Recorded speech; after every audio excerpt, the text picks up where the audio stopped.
চব্বিশ পরগনার অত্যন্ত জনবহুল একটি জায়গা ব্যারাকপুর। আর এই ব্যারাকপুরের আদি নাম ছিল চানক। ঠিকই শুনেছেন, এর প্রমাণ পাওয়া যায় বিপ্রদাস পিল্লাই এর মনসামঙ্গল কাব্যে। চানক থেকে ব্যারাকপুর হওয়ার পেছনে অনেকগুলি অভিমত থাকলেও তার মধ্যে দুটি মতকে প্রাধান্য দেওয়া হয়। শোনা যায় সেই সময় রুকুমউদ্দিন বারবক শাহ ছিলেন সপ্তগ্রামের সুলতান, আর তার স্মৃতি ধরে রাখতে চানক হয়ে ওঠে বারবাকপুর। পরে লোকমুখে এটাকে বলা হয় ব্যারাকপুর। আবার কারো মতে ইস্ট ইন্ডিয়া কোম্পানির ব্রিটিশরা এই জায়গায় অনেকগুলি ছাউনি অথবা ব্যারাক গড়ে তোলেন। এই ব্যারাক থেকেই আস্তে আস্তে ব্যারাকপুর নামটা প্রচলিত হয়ে ওঠে। এছাড়া ব্যারাকপুর নিয়ে বহু অভিমত প্রচলিত আছে, যেগুলো অন্য কোনো দিন অন্য কোনো গল্পে দেখাবো।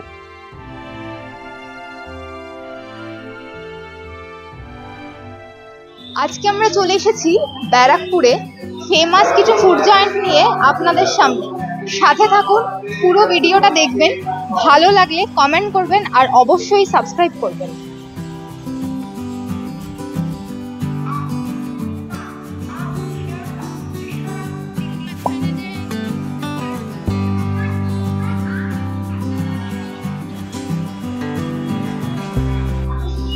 ব্যারাকপুর মানে যেটা প্রথম মনে পড়ে সেটা হচ্ছে সিপাহী বিদ্রোহ। আমি অত পড়াকু নই, আমার ব্যারাকপুর মানে একটা কথাই মনে পড়ে, সেটা হচ্ছে বিরিয়ানি। চলুন আমরা আজকে দেখাবো আমরা কোথায় যাচ্ছি, কি করছি, কোথায় খাচ্ছি। সঙ্গে থাকুন, চলুন।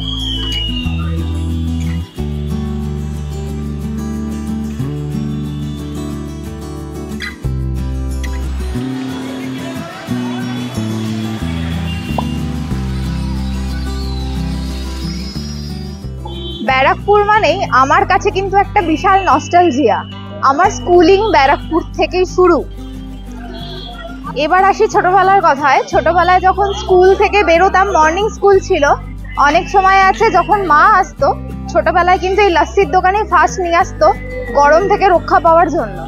তো আজকেও চলে এসেছি এই লাস্সির কাউন্টারে অনেক ছোটবেলার স্মৃতি রোমন্থন করতে। দেখা যাক লাস্সিটা খেয়ে এখনো সেই আগের টেস্ট আছে কি নেই।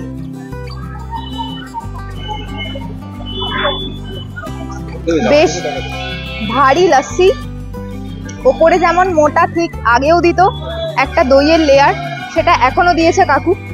তার উপর জাস্ট হালকা একটা বিট নুন ছড়ানো, কোনো ফ্লেভার নেই, কোনো কিছু নেই, প্লেন টক দইয়ের লাস্সি, অল্প মিষ্টি, দারুণ টেস্ট।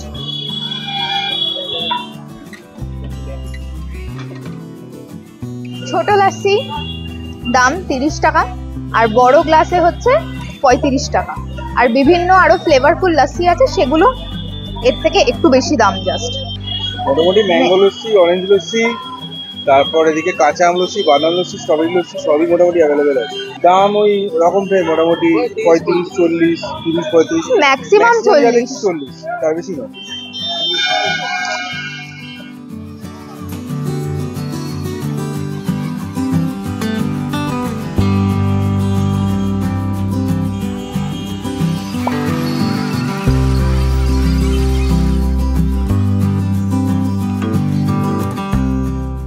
স্টেশন থেকে বেরিয়েই ডান দিকে ওই যে দেখা যাচ্ছে দাদা বৌদির পুরনো আউটলেট। চলুন এগোনো যাক।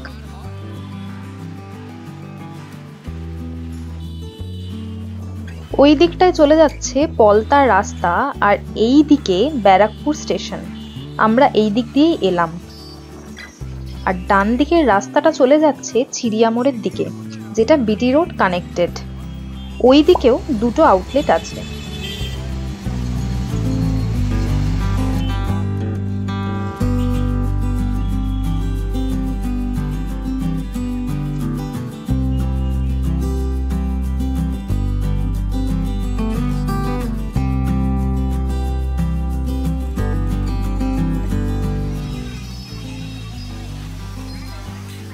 রামপ্রসাদ সাউ 1940 সালে বিহার থেকে এসে বাংলায় একটি ভাতের হোটেল খোলেন, যেটার নাম হয় জনতা হিন্দু হোটেল।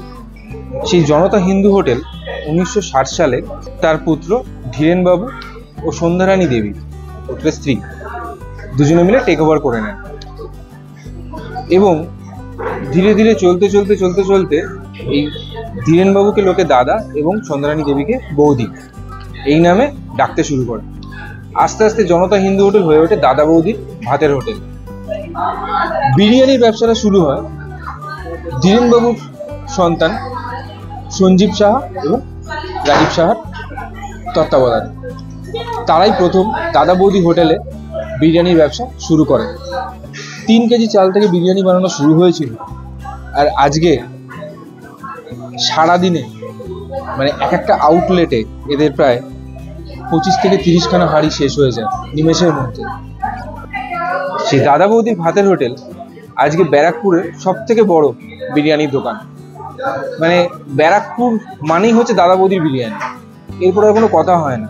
এখানে অনেক নতুন দোকান হচ্ছে, নতুন দোকান হবে, কিন্তু ব্যারাকপুরের দাদা বৌদির বিরিয়ানি একটা হচ্ছে ইমোশন। মানে যারা কলকাতাতে থাকেন তারা যেমন আর্সেনাল, পার্কস্ট্রিট, রয়্যাল অনেক জায়গাতেই খান, কিন্তু দাদা বৌদির বিরিয়ানির যে একটা ক্রেজ, এই ক্রেজটা মানে বিশেষ করে আমাদের এই উত্তর 24 পরগনার লোকজনদের বলে মানে বোঝানো যাবে না। আর দাদা বৌদি মানে আমার কাছে হচ্ছে ছোটবেলার পরীক্ষা শেষ হওয়ার পরে, অ্যানুয়াল পরীক্ষা শেষ হওয়ার পরে মায়ের সাথে এসে বিরিয়ানি খাওয়া। আমি ফার্স্ট যখন বিরিয়ানি খেয়েছি দাদা বৌদিতে, তখন আমি ক্লাস 2তে পড়ি। তখন অ্যাপ্রক্স আমার যতদূর মনে পড়ছে 30 টাকা কিংবা 35 টাকা প্লেট ছিল বিরিয়ানির।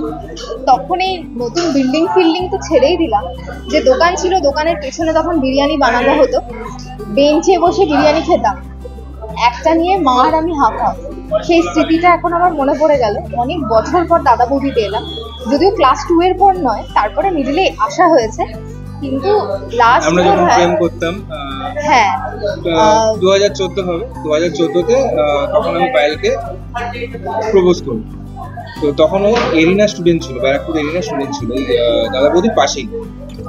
তখন ওখানে দেখা করতে আসতো, তখন একবার আসা হয়েছিল দাদা। তখন ওই একদিন আমাকে বলেছিল যে বিরিয়ানি খাবি। তখন মানে এত গেট আপ ছিল না। এটা হচ্ছে সব থেকে পুরনো রেস্টুরেন্ট দাদা বৌদি।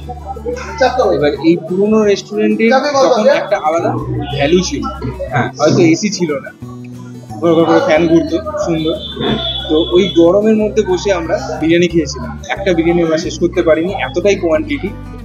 এবং এদের কোয়ান্টিটি এখনো মানে এতটাই কোয়ান্টিটি দেয় যে একা মানুষের পক্ষে খাওয়া অসম্ভব, সত্যি অসম্ভব। আর তার সাথে হচ্ছে দাদা বৌদির যেটা ওরা ওদের ধারাবাহিকতা একটা বজায় রেখেছে, সেটা হচ্ছে ওদের চিকেন বা মাটনের সাইজ। আমি জাস্ট দেখাবো, এই হচ্ছে মাটনের পিস, মোটামুটি 200 থেকে 250 গ্রাম তো হবেই একটা পিস। বিশাল ধোঁয়া উঠছে। আমি আমার পিসটাও দেখাবো।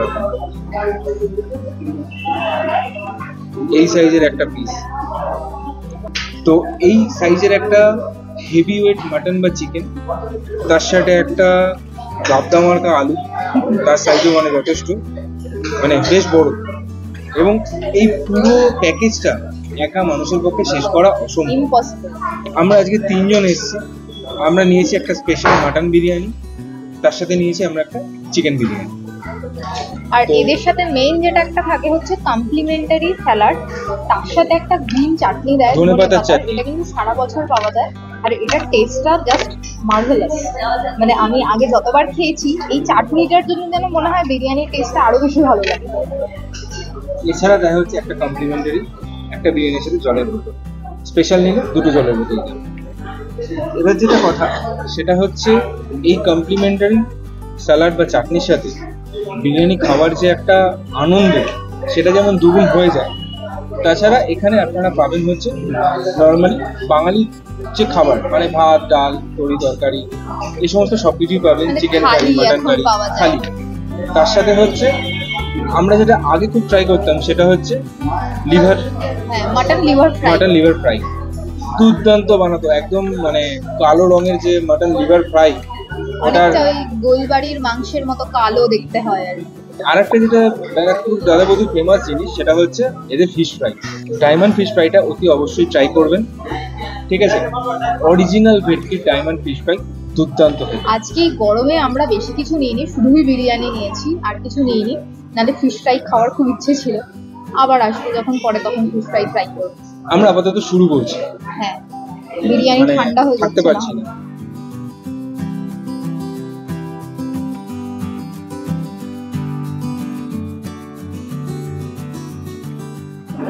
মাটন এত নরম যে আমি জাস্ট হাত দিচ্ছি মাটন খুলে যাচ্ছে। আমি ইচ্ছা করে একটা চর্বি পিস নিয়েছি, আমার খুব ভালো লাগে। এবার এনাদের এই খাসি যেটা এনারা ইউজ করেন সেটা হচ্ছে দেশি রিওয়াজি খাসির মাংস, তাতে চর্বি একদম ভরে ভরে থাকে। আর এনাদের বিরিয়ানি যে টেক্সচারটা হয় সেটা হচ্ছে ব্রাউন কালারের, মানে সুন্দর লম্বা লম্বা বাসমতি চাল, তার সাথে হচ্ছে একদম মানে প্রচন্ড মশলাদার এবং ঘিয়ে একদম ভরপুর। এই গন্ধ মানে আমি আর বেশিক্ষণ থাকতে পারছি না। আমি জাস্ট মাটনটাকে ছোট্ট করে নেব, ভাতের সাথে একটুখানি গ্রিন চাটনি,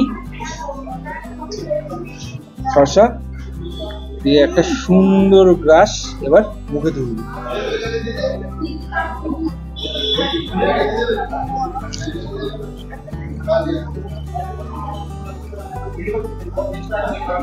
দুর্দান্ত,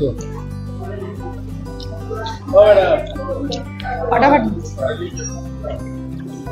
আরেকটা যেটা ব্যাপার খুব ভালো লাগে সেটা হচ্ছে ট্র্যাডিশনাল ভাবে সুন্দর কলা পাতা স্টিলের থালার উপরে এনারা পরিবেশন করেন। এইভাবে পরিবেশন করার জন্য খাবারটা দেখতে যেরকম ভালো লাগে, টেস্ট তো ভালোই, সুতরাং মনকে একটা তৃপ্তি দেয় আলাদাভাবে, মানে চোখের শান্তি, মনের শান্তি, পেটের শান্তি সব একসাথে। আলু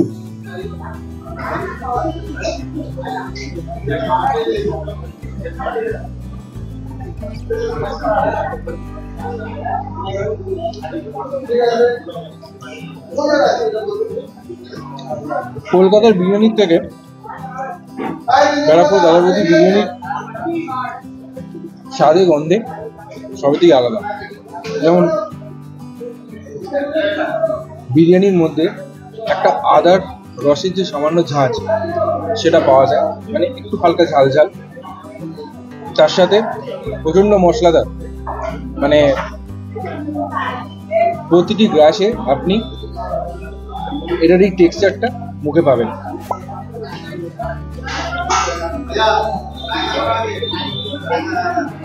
দাদা বৌদির বিরিয়ানির মধ্যে কিন্তু পরতে পরতে ঘিটা পাবেন, যেটা মানে অন্য অনেক দোকানেই পাওয়া যায় না, খুব ড্রাই লাগে।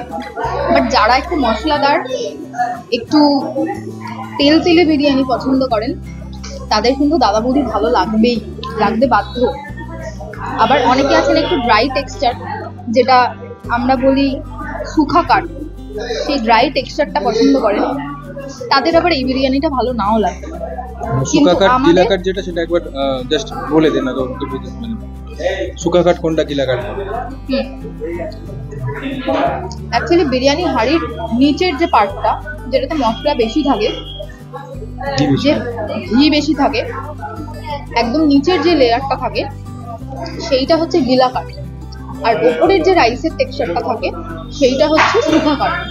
এবার যখন বিরিয়ানি সার্ভ করা হয় তখন সবসময় দেখবেন হাঁড়িতে দুটোকে মিক্স করা হয়, করে নিচ থেকে আর ওপরের রাইসটা দুটোকে মিক্স করে তারপর সার্ভ করা হয়।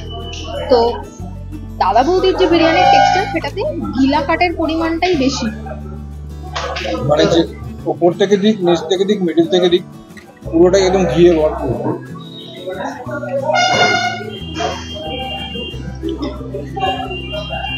আমি জানি না কারা বলে যে আগের মতো এখনো টেস্ট নেই।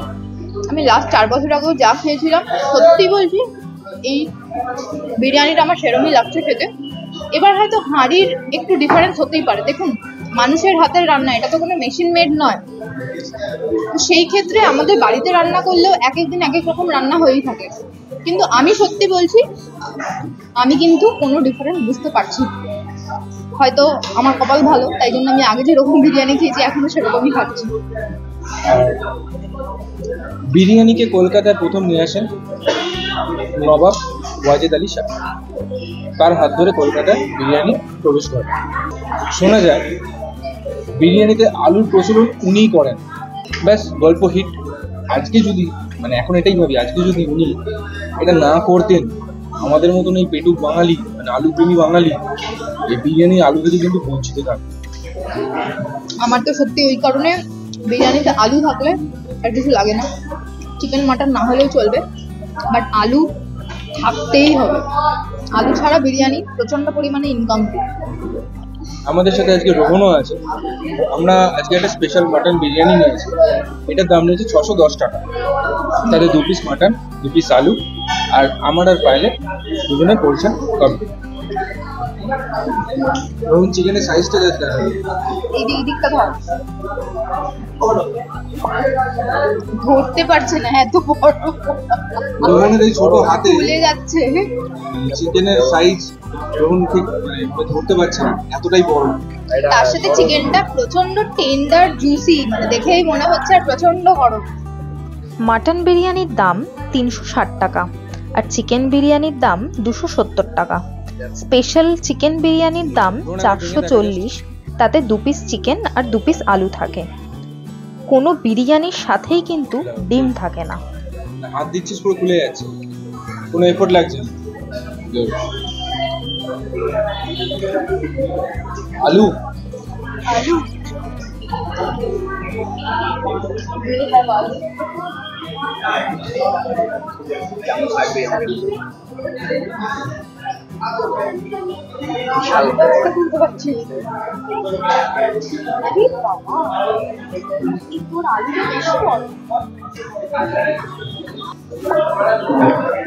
ব্যারাকপুর এসে যদি এই বিরিয়ানি না খান তাহলে কিন্তু আমি আর বলবো না ঠাকুর পাপ দেবে, সেটা আপনারাই বুঝে নিন কি হবে। ব্যারাকপুরে এলে বিরিয়ানি মাস্ট মাস্ট মাস্ট, এবং দাদা বৌদির বিরিয়ানি মাস্ট। আমি খেতে থাকি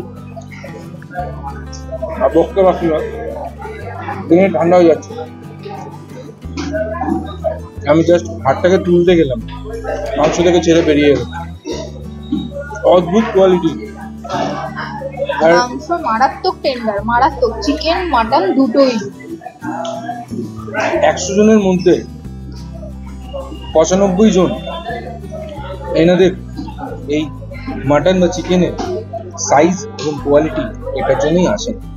এটা আমাকে বলতে হবে না, আপনারা আসুন খান, বা আপনারা হয়তো খেয়েছেন, লাস্ট কবে বিরিয়ানি খেয়েছেন দাদা বৌদিতে সেটা কমেন্ট করে জানান, কেমন লেগেছে সেটাও জানান, খুব ভালো লাগবে। আপাতত আমি খেতে থাকি, আর পালিয়ে যাবেন না, এরপরে আর একটা দুর্দান্ত জায়গায় মিষ্টি মুখ করতে যাবো, যেটা 100 বছরেরও বেশি পুরনো।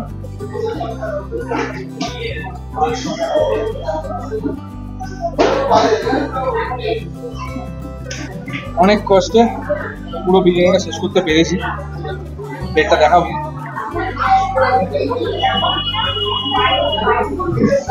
ডেফিনেটলি আবার আসবো, বারবার আসবো, আপনারাও আসুন, খেয়ে যান। যদি না খেয়ে থাকেন এবং কত বছর আগে খেয়েছেন সেটা অবশ্যই কমেন্টে জানাবেন।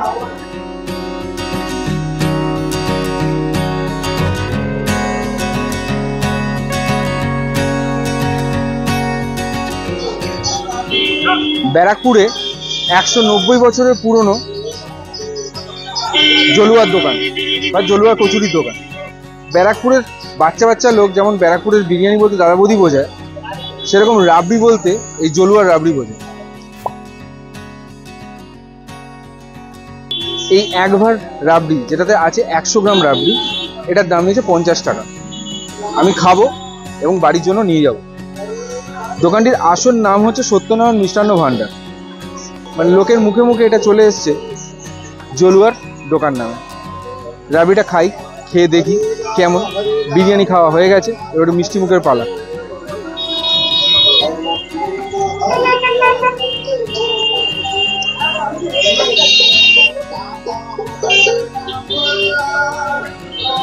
দারুণ। কেন এই দোকানের রাবড়ি এতটা ফেমাস বা এতটা নাম করা, তোদের রাবড়িটা খেয়ে বোঝা যাচ্ছে। মিষ্টির পরিমাণ প্রচন্ড ব্যালেন্স, প্রচন্ড কড়া মিষ্টি নয়। রাবড়ির সাথে যে মালাইটা, সেটার টেক্সচারটাও খুব ঘন নয়, বেশ সুন্দর। অ্যাকচুয়ালি রাবড়ি চামচে সরগুলো এইভাবে মুখের মধ্যে দিয়ে আস্তে করে ভাঁড়ের মধ্যে চুমুক দিতে হয়।